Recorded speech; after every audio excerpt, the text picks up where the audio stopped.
A gente está no último trecho de Romanos 5, a gente vai começar agora o versículo 12, e até aqui a gente tem estudado no capítulo 5 a questão das consequências práticas, né, dos frutos da salvação na nossa vida. Agora aqui nos versículos 12 a 21, o tema vai mudar um pouquinho, apesar de ter a mesma base, e esse texto é um texto muito difícil. Não simplesmente por tratar de assuntos complexos, mas também por alguns motivos.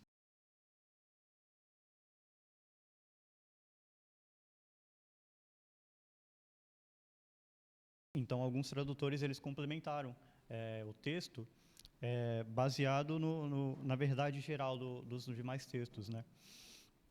E outra dificuldade é que o texto ele frequentemente fala de morte, e às vezes a morte aqui ela pode ser um aspecto um pouco difícil de entender, porque quando é que está falando de morte física, quando é que está falando de morte espiritual, quando é que está falando das duas? A estrutura da passagem ela também é um pouco confusa. A gente vai ver que, por exemplo, no versículo 12, Paulo ele vai introduzir uma ideia, e essa ideia ele só vai fechar lá no versículo 18. Então, dos versículos 13 e 17 é um complemento que não necessariamente ele agrega a essa ideia. Então, eles se complementam. É uma ideia simples, mas no meio desses dois versículos a gente encontra muito conteúdo. Então, fica um pouco difícil de entender a estrutura do texto. E outra grande dificuldade que a gente tem passando por esse texto é o fato de que muitas falsas doutrinas se baseiam nele. A gente vai ver hoje algumas dessas falsas doutrinas, e é importante, né, a gente estar lidando com isso para a gente não passar pelo texto tendo um entendimento errado, tendo uma ideia na cabeça, porque são doutrinas que são muito comuns lá fora. E várias interpretações erradas, no geral, elas saem desse texto também. Então a gente tem que tratar com cuidado. Então, por conta disso, nesse primeiro momento a gente vai focar um pouco em derrubar esses conceitos errados, né, que muitas pessoas têm desse texto, e tirar do caminho algumas dificuldades que a gente encontra, né, para poder desenvolver mais tranquilamente o texto.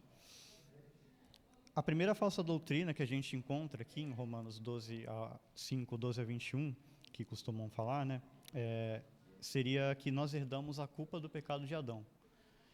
Eu vou ler aqui o versículo 12. Portanto, assim como por um só homem entrou o pecado no mundo, e pelo pecado a morte, assim também a morte passou a todos os homens, porque todos pecaram. Então, Paulo ele começa aqui esse texto afirmando que por um só homem o pecado entrou no mundo.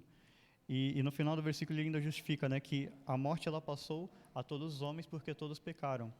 Então, realmente, de uma forma muito subjetiva, parece dar a ideia, né, de que Paulo está dizendo que a gente carrega a culpa da transgressão de Adão, né?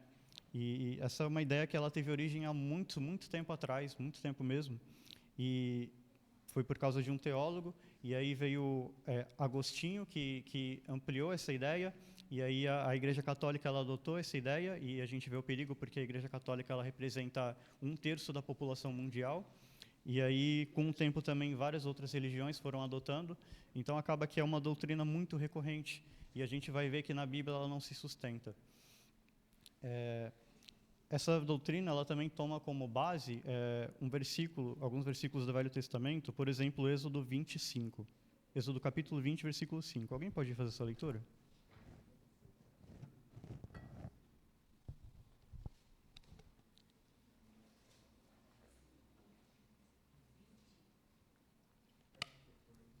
Versículo 5.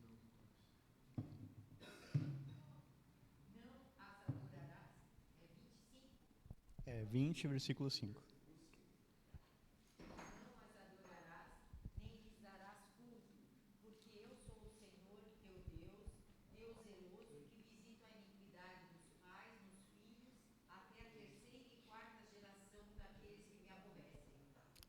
Então a gente vê aqui nesse texto que a afirmação de que Deus ele visita a iniquidade dos pais no filho através das gerações. E aí realmente, se você não se atenta, parece dar a ideia, né, de que a culpa de um pecado está passando entre as gerações, né? Mas vamos pegar, por exemplo, o exemplo de Salomão. Deus falou para Salomão que ia tirar o reino dele por causa do que aconteceu, né? mas por amor de Davi isso só ia acontecer na descendência dele. Então, o que a descendência de Salomão herdou foi a culpa do que Salomão fez? Não foi, foi a consequência, né?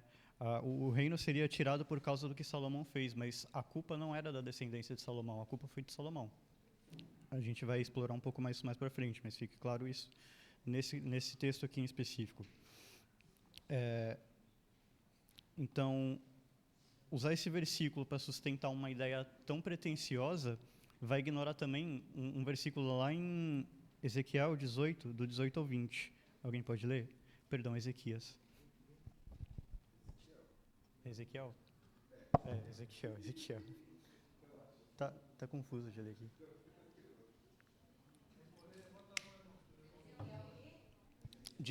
Do 18 ao 20.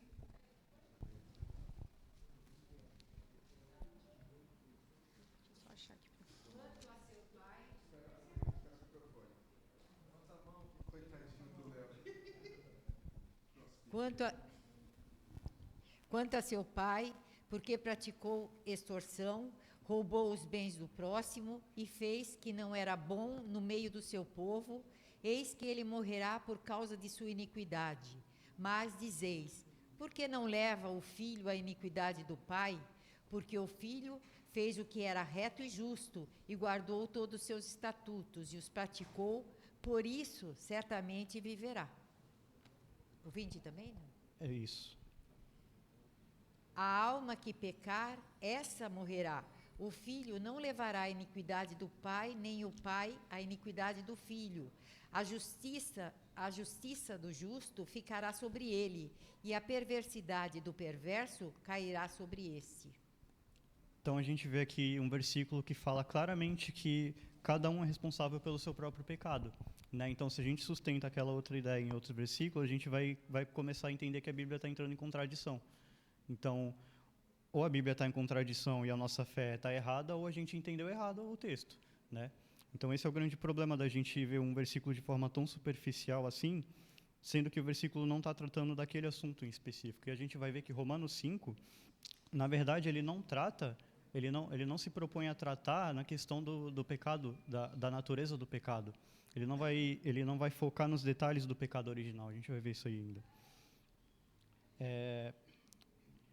Lá em Salmo 51:5 também vai dizer: eu nasci na iniquidade e em pecado me concedeu minha mãe. E esse texto aqui, ele usa uma hipérbole, né? Não está afirmando que significa que eu vou carregar o pecado da minha mãe. Não é isso que o texto está afirmando. Enfim, tem vários versículos que se você passa assim de forma superficial, vão entrar em contradição, né? Então, a gente tem que ter atenção quando a gente está lendo do que o versículo está tratando de verdade. Mas vamos supor que é isso que Paulo está dizendo. Vamos supor que a gente carrega, de fato, a culpa de Adão. Qual que é o problema disso? Se a gente chega nessa conclusão, a gente também vai entender que a gente precisa batizar as crianças, né? Porque se a gente nasce com a culpa do pecado de Adão, então a criança é pecadora. E é essa conclusão que seguidores dessa doutrina chegam, a ponto de fato, batizarem as crianças. E tem um problema nisso, porque, tá bom, vamos batizar a criança para ela ser salva, mas o batismo ele é autossuficiente para a salvação? Ele não é. Ele não é, porque antes de eu me batizar, eu preciso entender o significado dele, eu preciso me arrepender. Porque o batismo ele representa a morte e a ressurreição de Cristo. Então, se eu não entendo isso, se eu não me arrependi, se eu não entendo o valor do significado daquilo, então eu não estou realmente vivendo aquilo, né? Eu só tomei um banho. Então, outro problema, se fosse só isso, se o batismo por si só fosse autossuficiente, então não era só batizar todo mundo, né? Porque, eu não acredito em Deus, mas vai que ele existe, eu vou me batizar só para garantir, né? E aí estaria todo mundo salvo. Então, o motivo da Igreja Católica fazer o batismo para todas as crianças, que daí todos necessariamente são salvos. Se for realmente, uma coisa leva a outra. Muito bom. Então, o problema é que para receber o perdão também é necessário ter arrependimento. Alguém pode ler lá em Atos 3:19?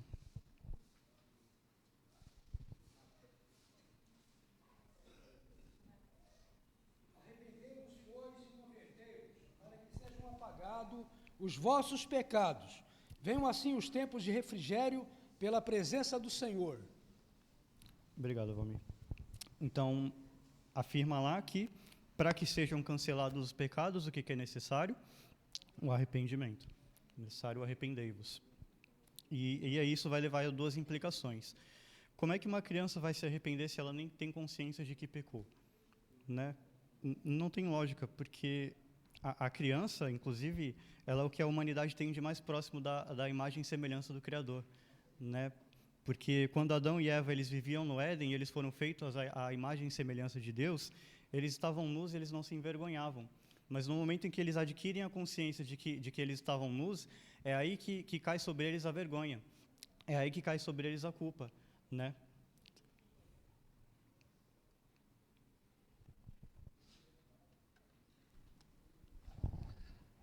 E é por isso, cai por terra, porque o próprio Jesus, né, fala que o reino pertence às crianças. Né?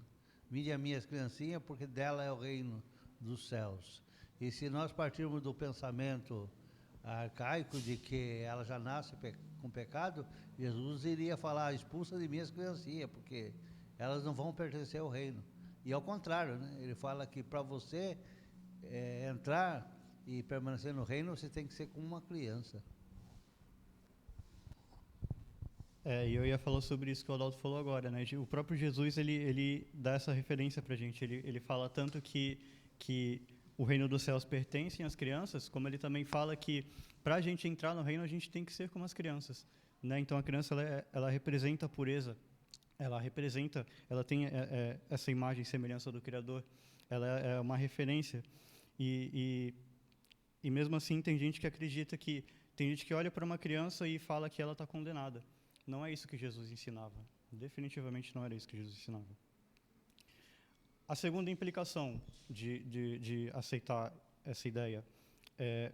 Se eu tenho a culpa da transgressão de Adão, como eu vou chegar ao arrependimento? Como que eu me arrependo de alguma coisa que eu não fiz? Vou dar um exemplo.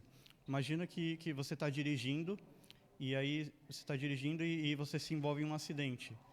E por que aconteceu esse acidente? Porque uma pessoa estava dirigindo bêbada. E aí, tá bom, aconteceu o acidente, mas a culpa foi da pessoa que estava bêbada, dirigindo bêbada. Tem como você se arrepender daquela pessoa ter bebido antes de dirigir? Não tem coerência, entende? Não tem coerência. Então, eu tenho culpa por aquela pessoa ter bebido? Não tenho. Eu vou responder pelo crime daquela pessoa? Também não vou. Mas eu não sofri a consequência pelo que ela fez? Eu sofri.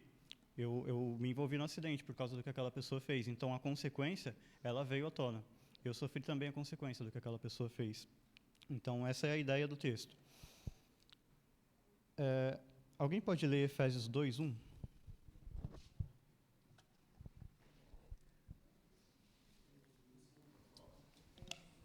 Isso. Ele vos deu vida, estando vós mortos nos vossos delitos e pecados. Eu vou ler também Colossenses 2:13 aqui, que diz: E a vós outros que estáveis mortos pelas vossas transgressões e pela circuncisão da vossa carne, vos deu vida juntamente com ele, perdoando todos os nossos delitos. Percebeu o que esses dois versículos eles têm em comum? Eles falam por causa das vossas transgressões, os vossos pecados, os vossos delitos, né? Então a gente vê mais uma vez que cada um leva a culpa do seu próprio pecado. Não posso jogar a culpa do meu pecado para Adão, não posso dizer que eu estou condenado por causa do que Adão fez. Cada um carrega a culpa do seu próprio pecado. É isso que a Bíblia vai tratar em diversos versículos. Então, aí vai entrar a questão, como eu já comentei, o sentido de Romanos 5 não é falar sobre a origem do pecado, não é falar sobre a natureza do pecado ou detalhar sobre o pecado de Adão, não é sobre isso que o texto está falando. A gente só está desenvolvendo isso porque muitas pessoas entendem dessa forma e é daí que saem aquelas falsas doutrinas.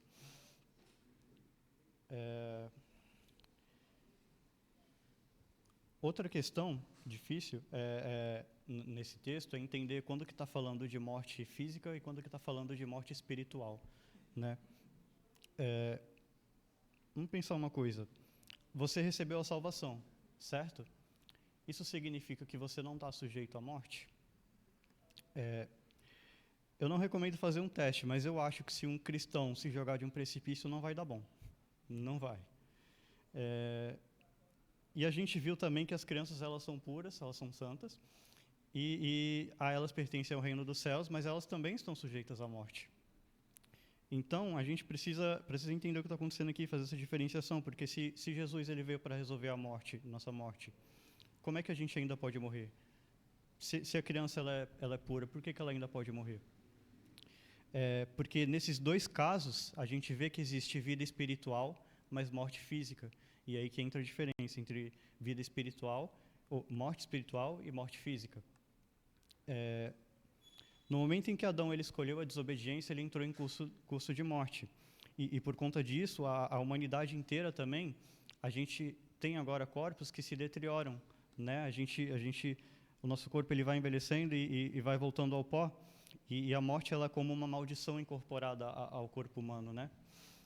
Jesus Cristo ele não veio para resolver a morte física, ele veio para resolver a morte espiritual. Então, infelizmente, a gente não tem escapatória da morte física, a gente vai passar por ela. E, inclusive, isso é fundamentado na Bíblia. Para não parecer que eu estou inventando conceito, vamos ler lá em Hebreus 9, 27.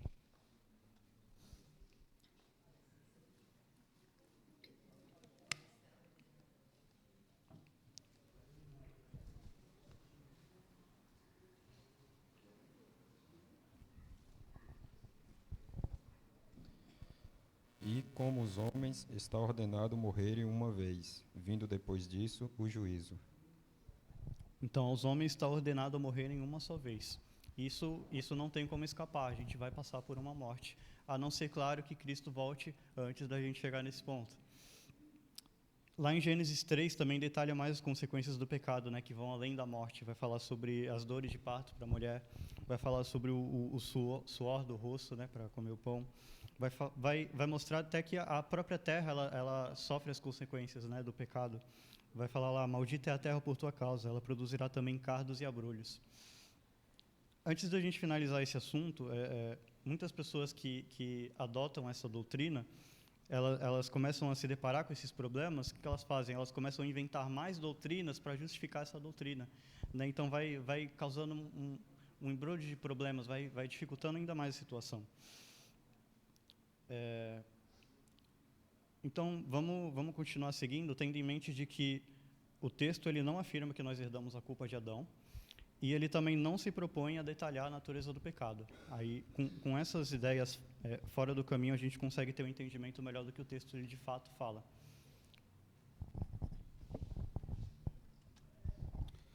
Em Ezequiel 18, 3, Ezequiel 18, 4, está escrito: eis que todas as almas são minhas, como é a alma do Pai, assim também a alma do Filho é minha.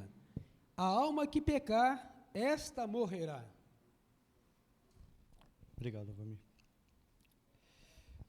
Alguém quer fazer mais um comentário antes da gente seguir sobre essa doutrina, sobre esse conceito? Não? Tudo certo? Então, vamos falar sobre uma segunda falsa doutrina que surge a partir do entendimento errado desse texto, que é a da salvação universal. Eu vou ler aqui o versículo 18 agora, Romanos 5, 18. Pois assim como por uma só ofensa veio o juízo sobre todos os homens para condenação, assim também, por um só ato de justiça, veio a graça sobre todos os homens para a justificação, que dá vida.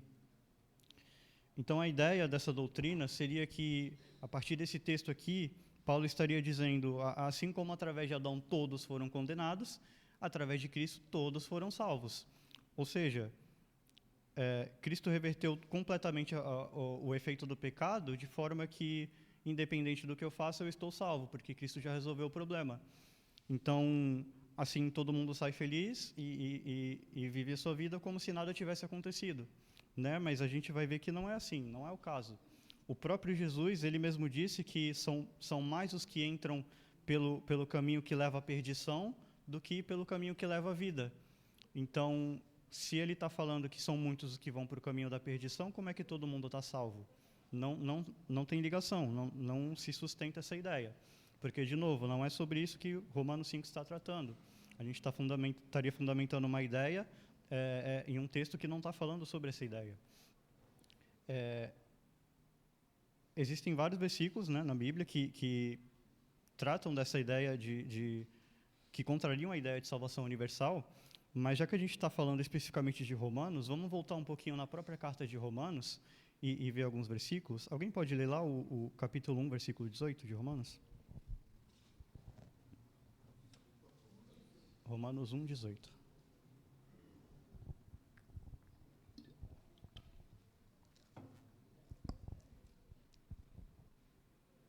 Toda... 18, né? A ira de Deus se revela do céu contra toda impiedade e perversão dos homens que detêm a verdade pela injustiça. E aí, continuando lá no capítulo 2, do 5 ao 8, vai dizer: mas, segundo a tua dureza e coração impenitente, acumulas contra ti mesmo ira para o dia da ira e da revelação do justo juízo de Deus, que retribuirá a cada um segundo o seu procedimento. A vida eterna aos que, preservando em fazer o bem, procuram glória, honra e incorruptibilidade, mas ira e indignação aos facciosos que desobedecem à verdade e obedecem à injustiça. Então, basear essa ideia aqui da salvação universal em Romanos 5 vai contrariar não só o versículo, não só o capítulo, mas a carta inteira e a Bíblia inteira, né? Então, não dá para a gente focar demais em uma única palavra, em um texto, e desconsiderar todo o que está em volta, né? Focar naquele todos que diz aqui, porque, sim, todos receberam a oportunidade de ser salvo. Cristo ele não escolheu para quem ele daria a graça dele, mas nem todos aceitaram a graça de Cristo. E aí essa é a questão. Tem o fator de Cristo ele me oferece, mas eu vou aceitar esse presente, eu vou cuidar desse presente, eu vou né, trabalhar a minha salvação. Então tem esse fator, essa dependência de que eu atue também, né? Então, até aqui a gente viu um pouco do que o texto não fala, né? Vamos então começar a ver do que o texto fala. Os versículos 12 a 21, Paulo ele vai fazer um paralelo, né, entre Adão e Cristo. Ele vai fazer algumas comparações. Ele vai dizer que Adão ele prefigurava Cristo. E esse trecho, basicamente, ele chega à conclusão de que o que nós perdemos em Adão, nós ganhamos muito mais em Cristo. E inclusive, é bem importante deixar isso bem definido, porque é legal a gente ver versículo por versículo cada detalhe e tentar entender a mentalidade de Paulo quando ele estava escrevendo e tudo, mas, frequentemente, o texto ele tem uma mensagem simples e geral. E expressar essa mensagem é justamente o objetivo para que o texto foi escrito, né? Porque Paulo, quando ele estava escrevendo esse trecho ali, inspirado pelo Espírito Santo até, provavelmente ele não estava pensando em todas essas nuances, né, que a gente encontra estudando. A igreja também, quando ela recebeu a carta, provavelmente a carta ela foi ditada e a igreja ela só absorveu a mensagem em geral, né? Ela não ficou refletindo sobre cada detalhe do que estava sendo lido. E essa não é a única vez, nem a primeira vez, em que Paulo ele faz um paralelo entre Adão e Cristo. Ele também fez isso lá em 1 Coríntios 15, mas a gente não vai ler lá não, tá? Só um detalhe. Então, vamos começar aqui a leitura, de fato, de destrinchar versículo por versículo, mas antes alguém quer fazer um comentário até aqui?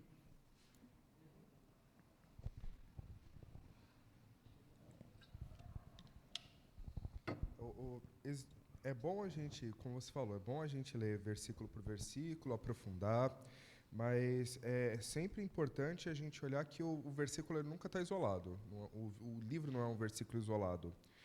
E quando Paulo ele está falando, por exemplo, sobre esse fato de que o pecado surge de um homem e a salvação surge de um homem, ele não está falando, e o conceito central aqui não é sobre a salvação em si, mas o conceito central vem dos capítulos anteriores, em que ele está fazendo uma ideia clara de que tanto judeus são pecadores, apesar de conhecerem a lei, quanto seres humanos são pecadores. E para Paulo, ele não está querendo ensinar o que não é uma lição que ele separou do texto para fazer uma salvação, para falar sobre salvação especificamente. Existem alguns textos na Bíblia que falam especificamente sobre salvação. Esse não é um deles. A salvação é uma consequência lógica do que ele está fazendo. Ele fala: judeus, vocês são condenáveis, vocês não prestam. Homem, ou não judeus, vocês também não prestam, e vocês não podem falar: ai, coitadinho, eu não sabia da lei. Ele termina falando, e daí no capítulo 5, como você falou na última aula, ele dá esse conceito: se eu não presto, se o judeu não presta, quem presta? Cristo presta através de nós, porque o pecado surgiu através de um homem, e o conceito não é que, mas então quer dizer, eu não estou criticando você está fazendo um ótimo trabalho explicando, mas o contexto geral não é de onde surgiu o pecado, surgiu no conceito de nascimento, não surgiu no conceito de nascimento. O conceito aqui é: você teve liberdade, a partir de Adão todo mundo teve liberdade, todo mundo pecou, exceto, claro, Cristo. Mesmo porque, se nós acreditamos que o conceito de você ser bebê, você já nasceu, Jesus nasceu de um ventre. Então, Jesus tem pecado, se nós acreditamos que, não, mas ele foi concebido pelo Espírito Santo. Mas ele estava numa barriga de uma mulher pecadora. Maria não é perfeita. Para isso, eu preciso falar: não, Maria é perfeita. Porque se Maria é perfeita e Jesus foi concebido pelo Espírito Santo, que é perfeito, daí Jesus no nascimento é perfeito e todos os outros não são perfeitos. Mas se o ser humano é pecador e transfere junto ao pecado com código genético, a gente tem um problema, porque Maria era pecadora. Não, Maria pecou. Maria sem Jesus, Maria vai para o inferno do mesmo jeito que a gente. Então, como você falou, uma coisa acaba puxando a outra, porque começa a não fazer sentido. Porque o Espírito Santo é perfeito, mas Maria é imperfeita. Então, o que fez foi uma anulação do pecado de Maria, é isso? Daí você tem que criar Maria perfeita, que é a mãe de Deus. Daí, quando a gente tem um conceito do filho perfeito e a mãe perfeita, nós latinos amamos a mãe. A mãe sempre vai ser maior que o filho. Então, a gente coloca, e a gente vê um problema que a gente começa a adorar mais a Maria. Graças a Deus a gente não tem esse vício aqui, não é? Mas o mundo cristão religioso total, ele busca tanto Maria, porque entre a mãe e o filho eu sempre fico com a mãe. A mãe sempre é uma figura melhor, né? Obrigado, Ailton. Bom, vamos lá, vamos ler o versículo 12, mais uma vez. Portanto, assim como por um só homem entrou o pecado no mundo, e pelo pecado a morte, assim também a morte passou a todos os homens, porque todos pecaram. Logo na primeira palavra aqui do texto já existe uma certa controvérsia, né, quanto ao que se liga o portanto aqui utilizado, né, porque se tem um portanto, vai continuar uma ideia anterior. E aí, esse portanto, ele está dando a sequência aqui, né? Ele pode ser interpretado como uma continuidade ao versículo 11, ou então a seção anterior inteira, né, do versículo 1 ao 11, em ambas essas possibilidades, a gente vai entender que Paulo está falando que o que vai vir a seguir vai trabalhar a ideia, né, vai dar continuidade no assunto que era a reconciliação. Estava falando sobre reconciliação nos versículos anteriores. Uma terceira possibilidade seria que esse, portanto, ele se liga ao conteúdo geral da carta inteira. Por quê? Porque no capítulo 1 ao 3, a gente viu o assunto da condenação. E dos capítulos 3 ao 5, a gente viu o assunto da justificação.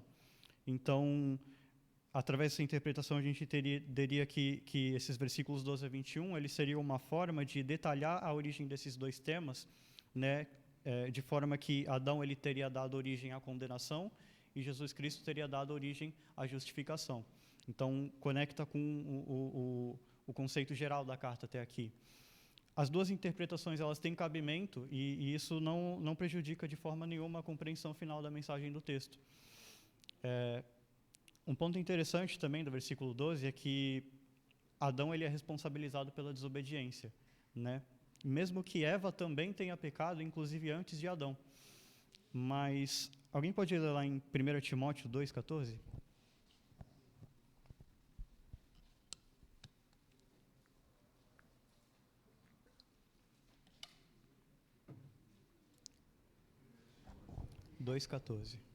E Adão não foi iludido, Mas a mulher, sendo enganada, caiu em transgressão. Obrigado, Irene. Então, Eva, ela foi enganada para cometer o pecado. Mas Adão, ele tem culpa por ter desobedecido de forma completamente arbitrária, né? E ele recebeu diretamente de Deus o mandamento de não comer o fruto. E ele desobedeceu sabendo da consequência. Então, por isso que Adão ele tem essa culpa, né, de ter pecado arbitrariamente.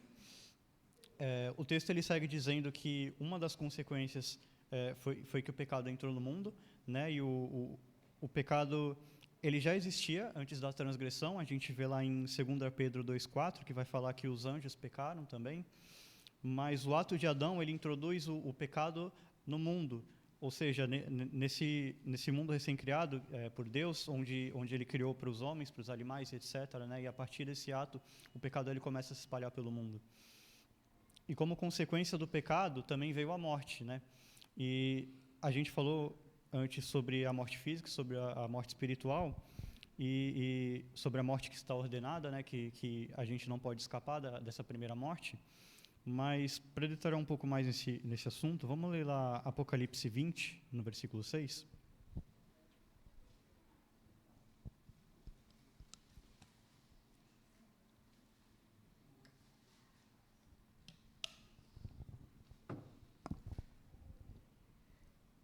Bem-aventurado e santo é aquele que tem parte na primeira ressurreição.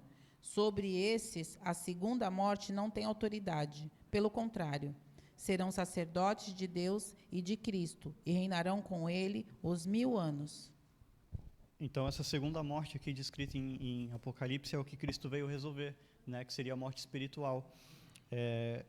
Não a morte física, mas aqueles que rejeitam a graça de Cristo, eles vão sim experimentar também a segunda morte, né? Eles vão encontrar condenação.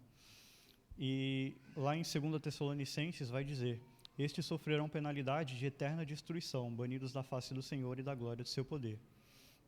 E aí Paulo ele finaliza aqui essa sentença no versículo 12, que ele só vai continuar lá no versículo 18. Então a gente vai acabar voltando para esse tema um pouco mais para frente ainda. Dos versículos 13 e 14, eu vou ler aqui. Porque até o regime da lei havia pecado no mundo, mas o pecado não é levado em conta quando não há lei. Entretanto, reinou a morte desde Adão até Moisés, mesmo sobre aqueles que não pecaram à semelhança da transgressão de Adão, o qual prefigurava aquele que havia de vir. Aí é um texto um pouco mais complexo, né, de entender, porque Paulo ele já começa a abranger muitas situações, né? Ele vai falar sobre o pecado de Adão, vai falar sobre a lei, e vai chegar em prefigurava Cristo, e aí fica um pouco difícil, né, da gente entender só baseado nesse versículo. Então a gente tem que ampliar um pouco a ideia para entender. O que ele está dizendo aqui seria que até o estabelecimento da lei, os homens eles não tinham uma referência do que era considerado pecado, né? A gente viu lá no Éden a primeira ordem de Deus, que seria não comer do fruto, mas depois disso, o que é o pecado, né? Que referência que o homem tem disso? Claro, existia uma consciência, uma culpa que o homem adquiriu uma vez que ele tem consciência, né, do pecado que veio de Adão ele ter consumido o fruto, né, que vai dizer lá que era do conhecimento do bem e do mal, mas não havia lei, a gente não tinha uma referência, né, do que Deus esperava que a gente não fizesse, né? Então, o homem ele pecava, mas não diante de uma ordem explícita. E ainda assim ele estava sujeito à morte. Mesmo que ele não tivesse essa referência, ele estava sujeito à morte, porque a morte era uma consequência, né, do pecado de Adão. E a consequência, nós vimos que nós sofremos a consequência do pecado. E a morte ela se espalhou pelo mundo através do pecado, ele tem entrado no mundo. E mesmo não tendo pecado a semelhança da transgressão de Adão, vai dizer no texto, né? Mesmo que a gente não tenha pecado como Adão, que ele tinha uma referência do que era o pecado, as pessoas ali entre a criação e a lei elas não tinham essa referência, mesmo assim elas estavam passando pela morte. Mesmo não tendo uma referência explícita, né? Agora, o único caso que a gente conhece entre a criação e a lei de alguém que não passou pela morte seria o de Enoque, né, que está lá em Gênesis 5, 24. Mas eu não vou detalhar sobre isso. Agora, sendo assim, o homem ele tá sujeito à consequência do pecado, mesmo que não seja debitado, né, vai dizer no texto, ou imputado, por não haver a referência necessária. Porque eu não vou ser julgado por alguma coisa que não foi estabelecida. Ou seja, a lei ela vem para trazer julgamento para o homem. Por quê? Ela traz o consentimento, o conhecimento de o que o homem ele deve ou não fazer. Então, a partir disso, o homem ele vai ter culpa do que ele não cumprir. Então, a lei ela trouxe justamente julgamento para o homem. Mas isso significa que a lei é má? Não, isso não significa que a lei é má, por mais que ela tenha um efeito indesejado para nós, né? Uma vez que quando nós não conseguimos cumprir, nós vamos viver a consequência. Mas isso não significa que a lei é má, pelo contrário, a lei ela é uma expressão daquele que é perfeito, né? E tanto é que Deus, em forma de homem, ele cumpriu a lei perfeitamente. Mas, então, a lei ela traz julgamento para o homem e não justificação. Inclusive, a gente vai ver que muito da crítica de Jesus, né, contra os fariseus é que eles não entendiam isso, que a lei ela não trazia justificação, ela trazia condenação, ela mostrava o que a gente tem de ruim, né? Mas isso não torna a lei má. E dito isso, indo um pouquinho já além do escopo do versículo em si, a gente vê que quando Cristo ele faz a sua obra redentora, ele nos liberta do julgamento da lei, né? De forma que a gente vive como se já não tivéssemos a lei. Ou seja, a gente não vai ser julgado pela lei. Porém, não é que nós não temos lei, é que agora nós estamos debaixo da lei de Cristo, né? E a lei de Cristo é a lei que verdadeiramente é capaz de nos justificar. E só para fundamentar esse pensamento, alguém pode ler lá em 1 Coríntios 9, 21?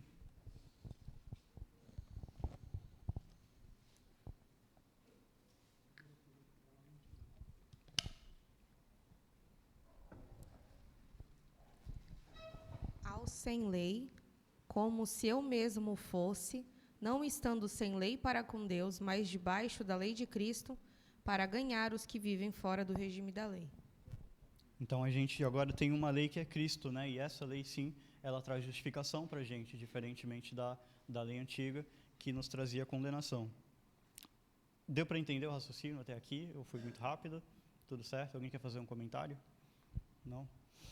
Então, até aqui o texto ele tem sido um pouco trágico, né? Porque vai falar de pecado, de morte, de consequência, mas no final do versículo 14, Paulo ele vai introduzir aqui a solução, né? Ele vai falar sobre Adão, o qual prefigurava aquele que havia de vir.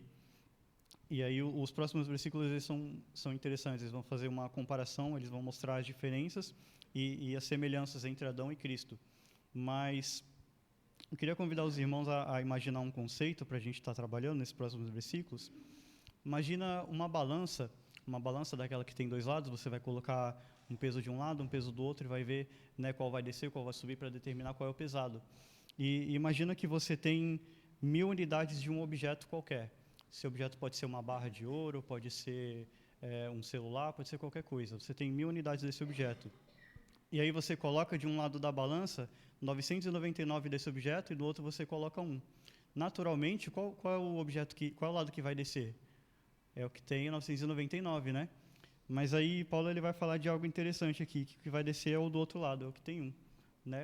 Aquele um único objeto foi mais importante do que os outros 999. Como que isso é possível, né? Eu estou falando isso porque quando Cristo faz a sua obra redentora, automaticamente, através de Cristo somente, o pecado de todos